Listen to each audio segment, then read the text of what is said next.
नमस्कार, मैं हूं संजय शर्मा। आप देख रहे हैं 4 PM न्यूज नेटवर्क। मोदी सरकार की एक मामले में तारीफ करनी पड़ेगी। पहले से समझ जाती है कि क्या कौन सी खबर हेडलाइंस बनानी है, टीवी चैनलों पर क्या चर्चा होनी है।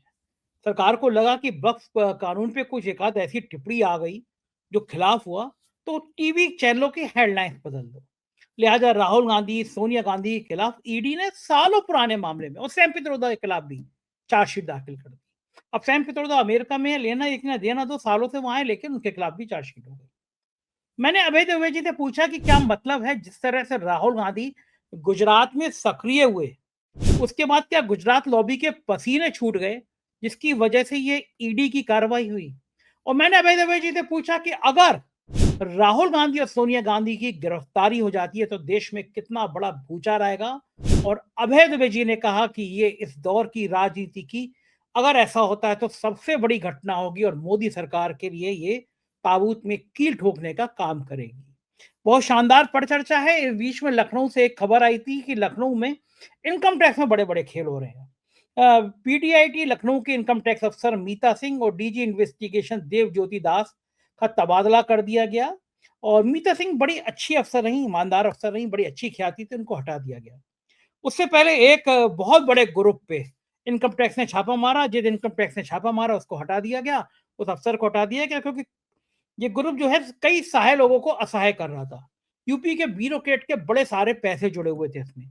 और भाई लोग कहते थे कि हमने हमारे यहाँ छापा पड़ा और भाई साहब ने ठीक कर दिया। भाई साहब मतलब संघ से भाजपा में गए एक संगठन मंत्री।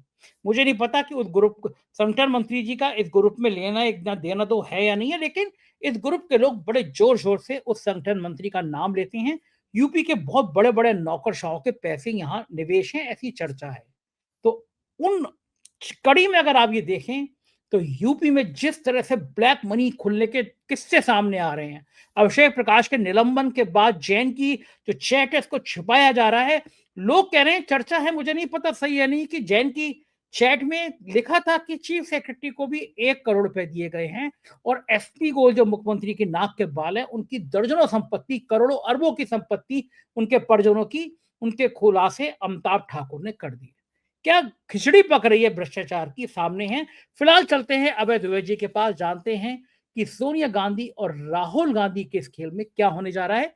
चैनल को सब्सक्राइब करिएगा, ज्वाइन करिएगा, सुनते हैं अभय जी क्या कहते हैं। 4 PM न्यूज नेटवर्क में आपका स्वागत है अभय द्विवेदी जी। आप, एक चीज बहुत बड़ी लगती है मुझे मोदी सरकार की, वो ये है कि ये मैनेजमेंट करना बहुत जानते हैं, खबरों का मैनेजमेंट करना बहुत जानते हैं। उन्हें पता था कि वक्फ बिल पे कुछ फैसला आ सकता है, सुनवाई है आज, और लगता था कि उनको कि कोई फैसला आ जाएगा तो परेशानी बढ़ सकती है। लिहाजा उन्होंने एंड 24 घंटे पहले राहुल गांधी, सोनिया गांधी और मजे की बात है सैम पित्रोदा, अमेरिका में रह रहे हैं सालों से, उनके खिलाफ चार्जशीट दाखिल कर दी। क्योंकि अब पूरी गोदी मीडिया जो है वो आरोपित करेगी, उस पर घंटों घंटों बातें होंगी, ये साबित करने में जुट जाएंगे कि भाई गांधी परिवार ने तो बड़ी बेईमानी करी है। और सैम हुँ, पित्रोदा से तो मुझे लगता है मोदी जी की कोई व्यक्तिगत खुन्नस है।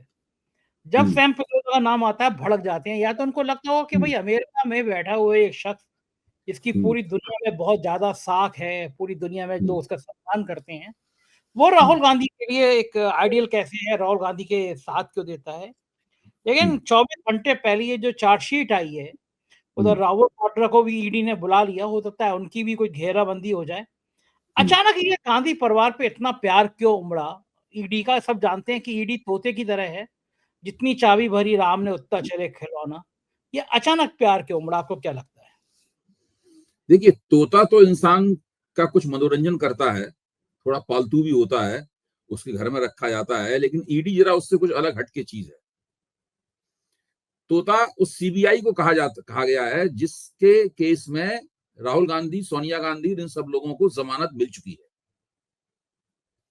देखिए, पूरा मामला शुरू से ही संदिग्ध है और बच्चा भी इसको अगर देखेगा, तो कहेगा कि ये तो बहुत गड़बड़ हो रही है। 2012 में ध्यान कीजिए 2012 में जब मोदी जी कहीं पे राष्ट्रीय राजनीति में कहीं थे भी नहीं दूर दूर तक, उस वक्त सुब्रमण्यम स्वामी ने यह मामला अदालत में दायर किया था। सुब्रमण्यम स्वामी ने इसकी शिकायत की थी कि ये इस तरह का कोई गांधी परिवार की तरफ से गड़बड़ी की जा रही है। उसके बाद में कुछ दिनों बाद में गांधी परिवार को सीबीआई ने मामला दर्ज किया और इसके ऊपर जमानत भी प्राप्त हो गई। इसके बाद में ईडी को केस दिया गया ये। तो ईडी के तत्कालीन जो डायरेक्टर थे उन्होंने इसको देखा और उसको अध्ययन वगैरह करने के बाद में काफी दिन वो लटकाए रहे, फिर बोले इस मामले में कोई मामला ही नहीं बनता। उन्होंने वापस कर दिया कि हम इस केस को नहीं टेकअप कर सकते। आप सोचिए, उस जमाने की जो इन्फोर्समेंट डायरेक्टरेट थी उसने कह दिया इसमें कोई मामला नहीं है, इसको हम टेकअप नहीं कर सकते इसको। तो इस पर मोदी सरकार आ गई थी। मोदी सरकार नाराज हो गई। उन्होंने ईडी के जो उसका डायरेक्टर थे उनको हटा दिया और नए डायरेक्टर को नियुक्त किया। उसके बावजूद भी ये मामला लगातार लटका रहा। फिर ये सुप्रीम कोर्ट में मामला गया और सुप्रीम कोर्ट ने प्रतिबंध लगा दिया कि इस मसले के ऊपर जो जिस कंपनी के तहत नेशनल हेराल्ड निकाला जाता है उसमें उसके खिलाफ कोई भी कार्रवाई, उसके खिलाफ कोई कदम नहीं उठाया जाएगा। उसके ऊपर सुप्रीम कोर्ट ने प्रतिबंध लगा दिया गया। अच्छा, इसके बाद 2022 में ईडी ने सोनिया गांधी को, राहुल गांधी को, इन सब लोगों को तलब किया पूछताछ करने के लिए और थोड़ी बहुत पूछताछ नहीं हुई। और अगर आप उस पूछताछ का रिकॉर्ड देखेंगे तो आपको हैरत होगी कि कितनी पूछताछ इन लोगों से हुई। 21, 26, 27 जुलाई 2022 को 3 दिन में 11 घंटे तक सोनिया गांधी से पूछताछ हुई। फिर 13, 14, 15, 20, 21 जून को उसी साल राहुल गांधी से 5 दिन में 50 घंटे तक पूछताछ हुई। बाप रे बाप। मल्लिकार्जुन खड़गे 11 अप्रैल और 4 अगस्त को ईडी के सामने पेश हुए, उनसे 2 दिन तक लगातार पूछताछ हुई। फिर पवन बंसल 12 अप्रैल 2022 और 7-8 नवंबर 2023 को उसके सामने पेश हुए और 3 दिन तक उनसे पूछताछ हुई। ये सारी पूछताछ 2022 में हुई। इस पूछताछ के बाद फिर मामला लटक गया। इस बीच में जिन लोगों के खिलाफ मामला दर्ज हुआ था उसमें से 2 नेताओं का देहांत हो गया। ऑस्कर फर्नांडिस का देहांत हो गया और मोतीलाल बोरा का देहांत हो गया। आप इससे अंदाजा लगाइए कि ये मामला 13 साल पुराना है। जिनको इसमें अभियुक्त बनाया गया था उसमें 2 लोगों का देहांत हो चुका है और इसमें 4 लोगों के खिलाफ ईडी 10-10, 12-12 घंटे तक उनसे पूछताछ कर चुकी है। फिर भी कुछ नहीं किया गया। अचानक 24 घंटे पहले से एक्शन शुरू होता है। इस एक्शन को 3 चरणों में किया गया। पहला चरण यह है कि नेशनल हेराल्ड की जो 600 करोड़ रुपए से ज्यादा की संपत्तियां हैं, जिसको ईडी ने कुर्क कर दिया था काफी पहले, कई साल पहले कुर्क कर दिया था, उन पे कब्जा लेने की कार्रवाई शुरू हो गई। कुर्क करके भी उसको ऐसे ही डाला हुआ था, यानी केवल तकनीकी रूप से उसको अटैच किया गया था।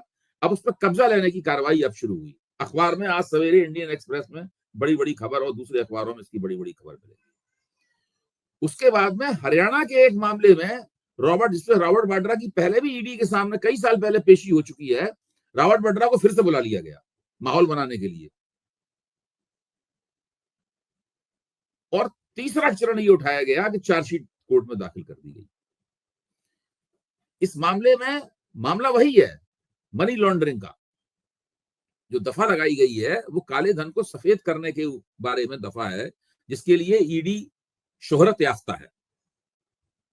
मैं शोहरत याफ्ता शब्द का खास तौर से इस्तेमाल कर रहा हूं। ईडी को इसीलिए जाना जाता है इस मामले का, इस दफा का, जो इस पूरे कानून का जो क्लॉज 45 है, उस क्लॉज 45 के तहत जिसके ऊपर ये मामला लगाया जाता है उसकी जिम्मेदारी होती है कि वो अदालत में अपने आप को निर्दोष साबित करे। ईडी की जिम्मेदारी नहीं है। इसी क्लॉज के तहत मनीष सिसोदिया को गिरफ्तार किया गया, इसी क्लॉज के तहत संजय सिंह को गिरफ्तार किया गया था और इसी क्लॉज के तहत अरविंद केजरीवाल को गिरफ्तार किया गया था। अच्छा, उन लोगों को चार्जशीट दायर करने से पहले गिरफ्तार कर लिया गया था। इनको अभी चार्जशीट दायर की गई है और तमाम कयासबाजी हो रही है कि इनकी गिरफ्तारी कब होगी, कैसे होगी और क्यों होगी, उसके पीछे क्या क्या तर्क दिए जाएंगे। इस सबके वकीलों के अंदर इस प्रकार की चर्चा चल रही है। अब आप इससे अंदाजा लगाइए कि ये सब पूरा मामला किस तरीके से है। एक तो इसके पीछे स्पष्ट रूप से ये कारण नजर आता है कि वक्फ बोर्ड पर सुप्रीम कोर्ट का अगर कोई फैसला हो तो अगर उसके अंदर सरकार के खिलाफ वो फैसला जाता है तो उससे होने वाली जो विपरीत पब्लिसिटी है, नुकसानदेह प्रचार है, उस प्रचार को पृष्ठभूमि में डालने के लिए एक नई खबर माहौल में उछाल दी जाए। एक तो कारण ही हो सकता है। एक दूसरा कारण भी हो सकता है। मेरा मानना है कि सोनिया गांधी इतनी बड़ी हस्ती हैं, राहुल गांधी इतनी बड़ी हस्ती हैं, सैम पित्रोदा इतनी बड़ी हस्ती हैं, या अरविंद केजरीवाल जितनी बड़ी हस्ती थे, मनीष सिसोदिया इतनी बड़ी हस्ती थे, इतनी बड़ी बड़ी हस्तियों के खिलाफ जब कोई कानूनी कार्रवाई करने का फैसला लिया जाता है तो वो एक सोचा समझा नियोजित राजनीतिक फैसला होता है, पॉलिटिकल डिसीजन होता है। उस पॉलिटिकल डिसीजन में सारे बात पहले से अंदाज लगा लिया जाता है कि इससे फायदा होगा, नुकसान होगा, बूमरैंग तो नहीं कर जाएगा, ये सब है। एक पॉलिटिकल डिसीजन लिया गया था कि हम आम आदमी पार्टी को दिल्ली में कानूनी कार्रवाई के जरिए ध्वस्त कर देंगे। हम उसको चुनाव में नहीं हरा सकते तो कानूनी कार्रवाई ध्वस्त कर देंगे, और ये प्रोजेक्ट 2.5 साल तक चलाया गया। आज हमारे पास हाइंडसाइट है, घटनाओं की पश्चात दृष्टि, हम कह सकते हैं कि उस प्रोजेक्ट का भारतीय जनता पार्टी को राजनीतिक फायदा हुआ। हेन केन प्रकारेण किसी तरीके से उन्होंने खींचतान करके दिल्ली का चुनाव जीत लिया, और जो सरकार उनकी कभी नहीं बनती थी, 6 बार से चुनाव हार चुके थे, वो सरकार उन्होंने दिल्ली में बना ली। तो आप कह सकते हैं कि ये एक फर्क हुआ। आम आदमी पार्टी चुनाव जरूर हार गई, उसे बहुत बेहतरीन वोट मिले, 22 सीटें मिली। ऐसा नहीं है कि आम आदमी पार्टी दिल्ली में लड़ाई से बाहर है। भाजपा चुनाव हारती थी तो 3 सीटें मिलती थी, 8 सीटें मिलती थी, ऐसा नहीं है। तो ये फायदा उनको हुआ। कांग्रेस के ऊपर इस तरह की कार्रवाई करने के बारे में ये लोग बहुत ही शंकित थे। सुब्रमण्यम स्वामी बार बार चुनौती फेंकते रहते थे कि ये मोदी कायर है, मोदी कमजोर है, मोदी दुर्बल है, ये सब चुनौती, ये गिरफ्तारी नहीं कर सकता सोनिया गांधी को। इसी तरह कुछ राष्ट्रीय स्वयंसेवक संघ के विचारक के तौर पर टीवी पे आने वाले कुछ लोग भी कहते थे कि मोदी सरकार में इतनी दम नहीं है कि सोनिया गांधी को गिरफ्तार कर ले। मुझे लगता यह है कि इसका दूसरा एक कारण ही हो सकता है। एक तो वो है कि वक्फ बिल पे अगर उल्टा सरकार विरोधी फैसला आता है तो उसकी काट करने के लिए या उसको धूमिल करने के लिए इनके पास ये है। अगर ये बात नहीं है तो फिर ये बात है कि आखिरकार मोदी सरकार और उनके रणनीतिकारों ने ये फैसला ले लिया है, जिस तरह आम आदमी पार्टी को कानून का इस्तेमाल करके बर्बाद किया है दिल्ली के अंदर खासतौर से, उस तरह कांग्रेस के ऊपर नेशनल हेराल्ड केस में कानूनी हमला किया जाएगा और उनको भी बर्बाद किया जाएगा। ये एक फैसला लिया है। अगर ये फैसला लिया है तो हमें इस फैसले पर लगातार निगाह रखनी पड़ेगी। पहला कदम उठाया गया है इस फैसले में। यहां भी सरकार की झिझक साफ नजर आती है। झिझक ये है कि पहले चार्जशीट दाखिल कर दी गई है, अभी गिरफ्तारियों का कोई फैसला नहीं हुआ। अब कोर्ट उस चार्जशीट को किस रूप में देखता है, उसका किस तरीके से कॉग्निजेंस, कोर्ट को लगता है चार्जशीट मजबूत है या हल्की है या फ्रिवलस है, किस तरह की है, ये कोर्ट देखेगा। उसके बाद कोर्ट फिर सम्मन अम्मन जारी करेगा, क्या करेगा क्या नहीं करेगा, सब कोर्ट के निर्णय के ऊपर निर्भर करता है। उसके बाद पता चलेगा कि कानूनी कार्रवाई किस दिशा में जा रही है। क्योंकि इसी मामले में, इसी दफा के अंदर सीबीआई ने जो केस दायर किया था उसमें इन लोगों को जमानत प्राप्त हो चुकी है, और ईडी के समन पर उन्होंने हाजिर होने से कभी इनकार नहीं किया। ये गए हैं और 20-20, 22-22 घंटे पूछताछ करवाई है। इसलिए अब ईडी ये भी नहीं कह सकता कि भाई इन लोगों ने हमारे साथ सहयोग नहीं किया जांच पड़ताल में। तो बहुत सी ऐसी बातें हैं जिसमें जिनको अभियुक्त बनाया गया है उनका केस काफी मजबूत किस्म का केस है। हो सकता है कि अदालत ये कहे कि ठीक है, ये आपने चार्जशीट दायर कर दी और उनको जमानत दे दे। हो सकता है कि जमानत ना दे। अगर जमानत नहीं देगा तो फिर गिरफ्तारी होगी। अगर कहेगा कि भाई इनको अरेस्ट किया जाए, इनको हिरासत में लिया जाए, उसके बाद देश में एक नई राजनीति शुरू होगी। अगर गिरफ्तारी होती है तो देश में एक नई राजनीति शुरू होगी जो विपक्ष और सरकार के बीच में टकराव की आज तक की सबसे बड़ी राजनीति होगी, और उसमें पलड़ा किधर भी झुक सकता है। जब इंदिरा गांधी को मोरारजी देसाई की जनता पार्टी सरकार ने गिरफ्तार किया था, गिरफ्तार जरूर कर लिया था इंदिरा गांधी को उन्होंने, लेकिन उसके बाद वो बूमरैंग हुआ। इंदिरा गांधी की 1980 में वापसी हुई, वो फिर से प्रधानमंत्री बनी।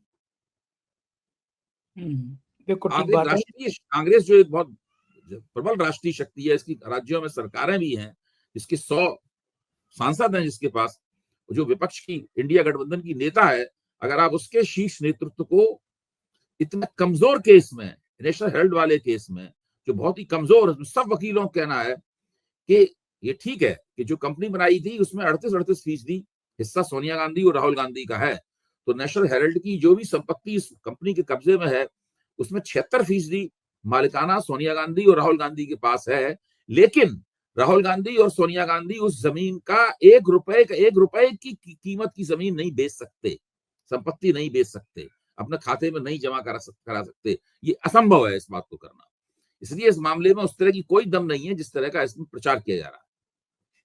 अच्छा, और जज अगर कोई इस तरह का हुआ जिसके घर में करोड़ों रुपए जल जाते हैं, तो फिर क्या होगा? वो जमानत वमानत देगा या कुछ करेगा? आजकल तो न्यायपालिका पे भी लोग भाई सवाल उठाते हैं। देखिए, इस मामले में ना मुझे कुछ कहना चाहिए और मैं आपको भी राय दूंगा कि आप भी कुछ मत कहिए।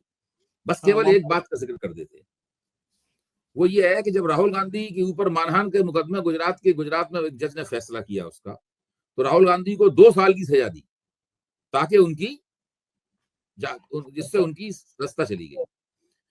हाई कोर्ट ने भी उस फैसले को जारी रखा, राहुल गांधी की रास्ता चली गई, उनके घर ले लिया गया वगैरह वगैरह। उसके बाद क्या हुआ, सुप्रीम कोर्ट ने उस फैसले को पलट दिया, राहुल गांधी की रास्ता वापस मिल गई और इससे राहुल गांधी के पक्ष में बहुत जबरदस्त हमदर्दी पैदा हुई, जिसका लाभ उन्होंने भारत जोड़ो यात्रा करके और अपनी छवि को और बेहतर करके, यहां तक देखा जाए इस फैसले से राहुल गांधी की राजनीति में एक नई चमक आई, जो चमक पहले नहीं थी। इस फैसले से पहले राहुल गांधी ने एक सताए हुए व्यक्ति के रूप में जनता के सामने अपने आप को पेश किया और भारत जोड़ो यात्रा के दौरान वो बाकायदा एक तपस्वी के तौर पर दाढ़ी बढ़ाए हुए लोगों के सामने आए, जो कड़ी ठंड में केवल जादुई तरीके से केवल एक सफेद टी शर्ट पहनकर लगातार चल रहे थे। देखिए, राहुल गांधी को जिस तरह केस में अदालत की मदद लेकर फंसाया गया, सताया गया, उससे राहुल गांधी की राजनीति को बहुत लाभ हुआ। इंदिरा गांधी को जिस तरह फंसाया गया, सताया गया था, इंदिरा गांधी तो दोबारा प्रधानमंत्री बन गई थी। भाजपा के मन में धुकधुकी भी लगी हुई है। ये ठीक भी बात है है। एक मामला। हाँ, बिल्कुल सही बात है। अच्छा, सैम पित्रोदा को क्यों घसीट लेते बार-बार? सैम पित्रोदा विदेश में सेटल हो गए 20 साल पहले। ना वो आएँगे, ना वो उनको नोटिस सर्व होगा, ये सब जानते हैं, वो तो नागरिकता भी वहाँ की। सैम पित्रोदा से मोदी जी को इतनी मोहब्बत क्यों है? देखिए, इसमें क्या है कि ये मसला क्या है कि ये पूरा मसला जिस रूप में शिकायत की गई है वो सुब्रमण्यम स्वामी का किया हुआ है ये भी गजब और ये आदमी है। 2012 में किया गया है, जिस वक्त मोदी जी प्रधानमंत्री पद के उम्मीदवार होने के बारे में मोदी सोचना शुरू किया था उन्होंने। तो मैं नहीं मानता हूं कि उस शिकायत के ऊपर मोदी जी का कोई प्रभाव रहा होगा। चूंकि सुब्रमण्यम स्वामी ने शिकायत की थी, इसीलिए सुब्रमण्यम स्वामी मोदी जी से चिढ़ते हैं और मोदी जी उनसे चिढ़ते हैं, इसलिए इस शिकायत के ऊपर इस सरकार ने कभी कोई कार्रवाई नहीं की गंभीर, इसीलिए इस शिकायत को लटकाए रखा गया। अभी लगभग 8-10 दिन पहले सवर्णम स्वामी ने हमारे 4 पीएम के चैनल पे इंटरव्यू में कहा कि मेरे पास वो कागज हैं जिससे 100% मोदी को जेल जाना पड़ेगा। वो अब तो ऐसी बातें भी करते हैं सवर्णम स्वामी। हाँ हाँ, बिल्कुल करते हैं। वो आपके चैनल पे की और भी चैनलों पे कर चुके हैं।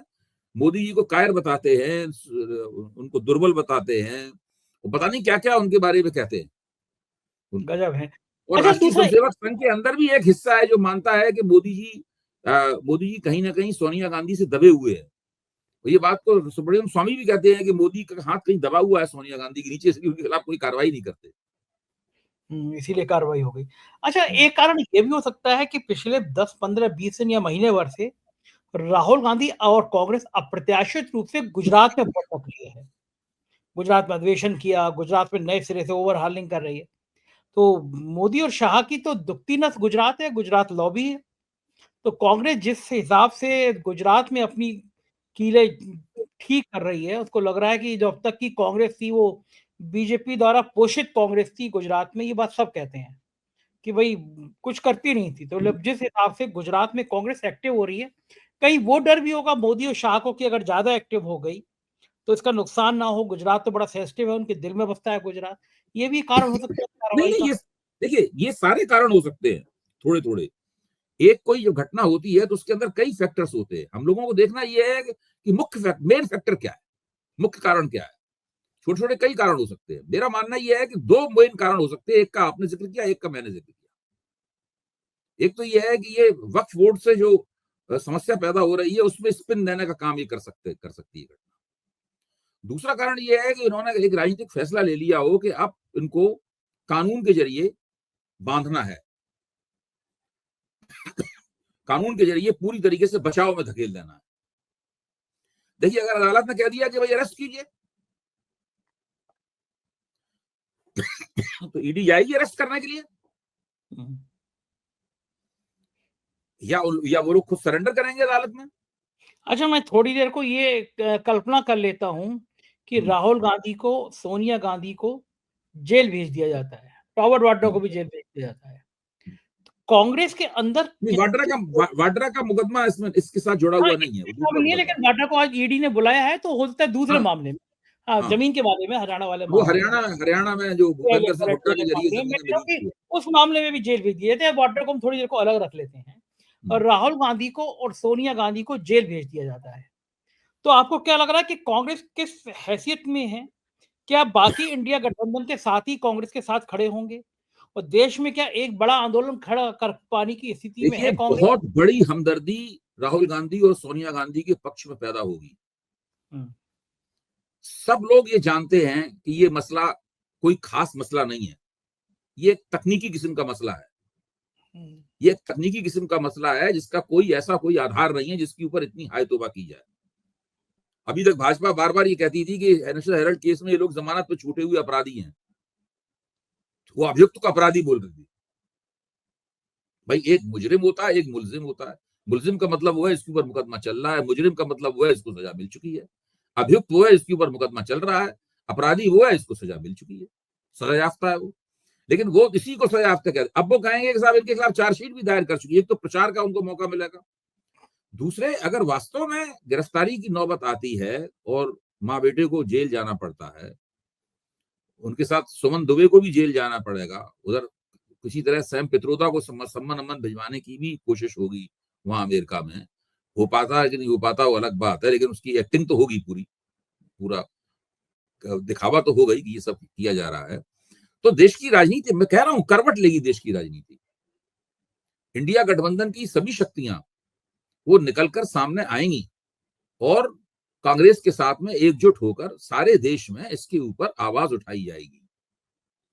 और देखिए, इस प्रकार की सभी घटना जिसमें साफ दिखाई पड़ा कि सरकार सता रही है, उसका दूरगामी दृष्टि से राजनीति में बहुत नुकसान होता है,